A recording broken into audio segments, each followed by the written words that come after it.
This is Tank's Major League Baseball preview for 2019. Now it's time for the American League. And it's going to come down to those two teams again, Yankees and Red Sox. Of course, the Red Sox and Yankees will be making a trip to London town at the end of June. Keep an eye on that. That should be quite interesting.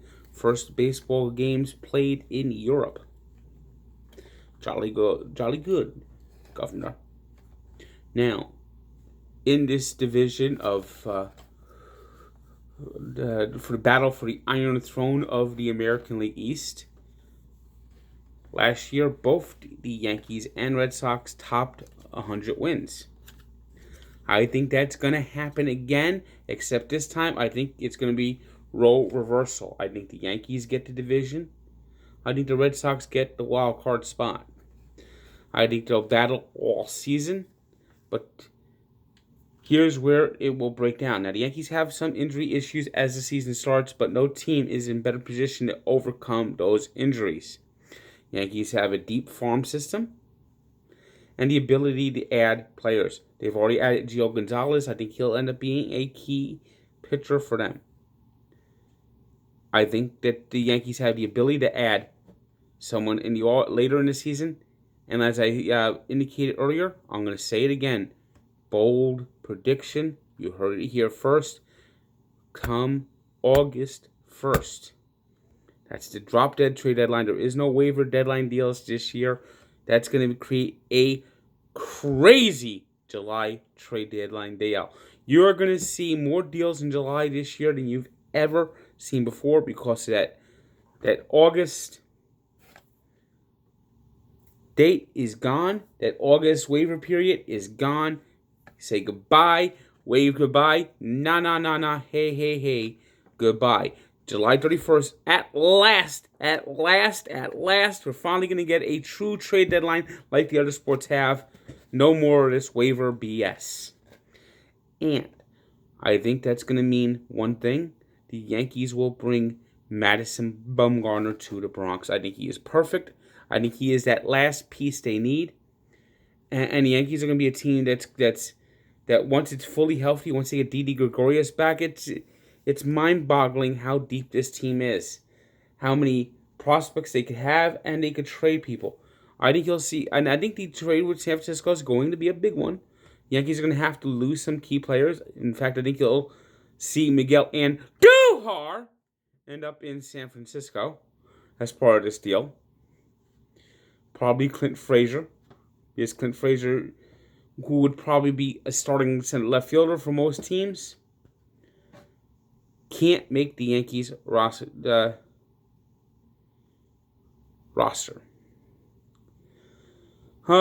Rays won 90 games last year thanks to Blake Snell's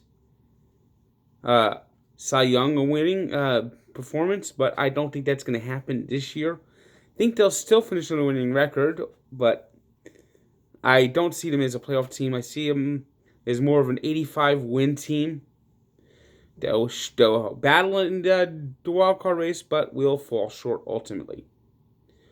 Blue Jays are rebuilding. They need to rely on players to bounce back like Marcus Stroman, and they're relying on some good young rookies like Vladimir Guerrero Jr. I think Vlad Jr. ends up being the Rookie of the Year, and I think he'll bring some excitement back to Toronto. But I think it's clearly the Blue Jays are focused on 2020, 2021.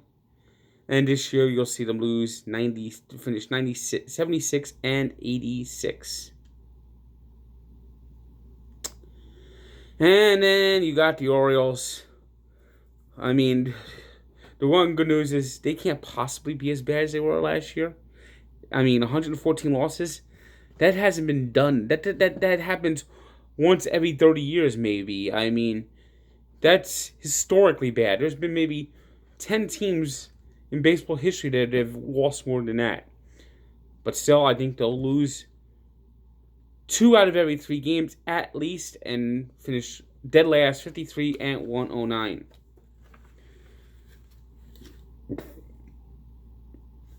Moving on to the Central.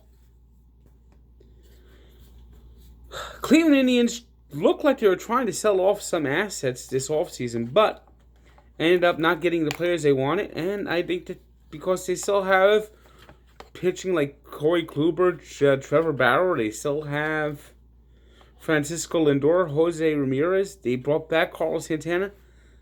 That division is theirs to win. It still is theirs to win. The Twins should be able to make some noise. Whether the Twins get the wild card or not, I doubt. But I think the Indians don't even have to win 90 games to win that division. That division is so poor, so weak. And then from there, it's the Twins, who I think should be better this year. But I think they'll still ultimately fall short. And then you got the White Sox. I mean, they put all their eggs in one basket trying to get Manny Machado, which they didn't do. Didn't work out. Failed. But they do have some good young prospects starting to come up.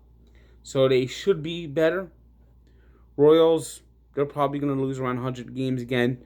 Although they got probably one of the fastest teams in baseball. So they might be able to steal some games on the bases. But I don't think it's enough because baseball is just not played that way anymore. So I think they're still going to lose around 97 games. And the Detroit Tigers, Miguel Cabrera, once one of the best players in baseball, now a total albatross on the Tigers' neck. This guy, you know, if you, it's not collusion.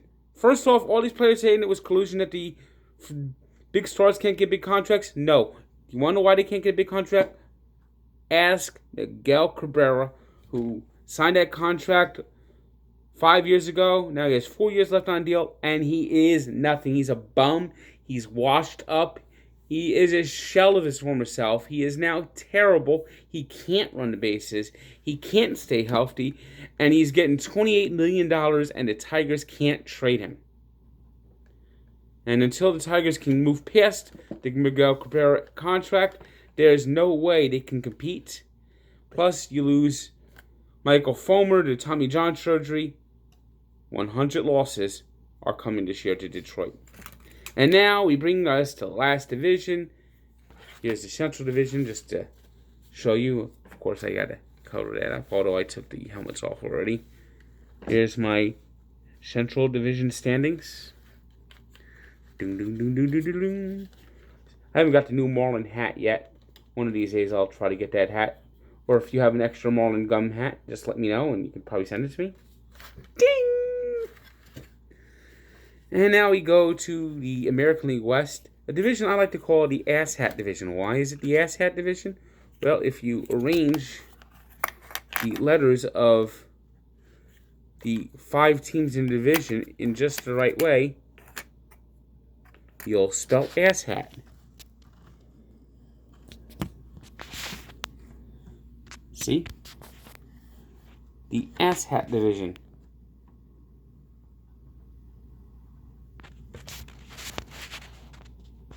See, there it is. So how do I think the Ass Hat Division is going to finish? Well, the Mariners, the Astros are clearly the team to beat. I think they could approach 100 wins again. I think they could go back to the World Series. Now, here's who I think is going to take second place. I think the Angels. I like some of the moves they made. I like the fact they got Jonathan Lucroy. He was key to the A's turnaround last year. I think he'll be key for the Angels this year. I think the Angels end up getting a wild card spot. I think the A's take a step backwards. I still don't know how they won all the games they won last year. It was won by smoke and mirrors. I still think they'll be a relatively good team. I still think they'll be in the wild card chase, but I think they'll fall just short, winning 87 games. Then you got the Texas Rangers. It's the last season of whatever they call it, Ameritrade Field now. The ballpark at Arlington. It's been through several different names. They're getting a dome, retractable roof dome stadium next year, finally for Texas. I mean, one thing that's always hurt the Texas Rangers is the heat of Dallas where they have no relief. The fans bake in the sun out there. They've always tried to play a lot of night games, but that doesn't help when it's 100 degrees in the day and humid and just sticky. But at last, the Texas Rangers, with the retirement of Adrian Beltre, have no real leadership. They have some good power numbers, but their pitching staff is awful.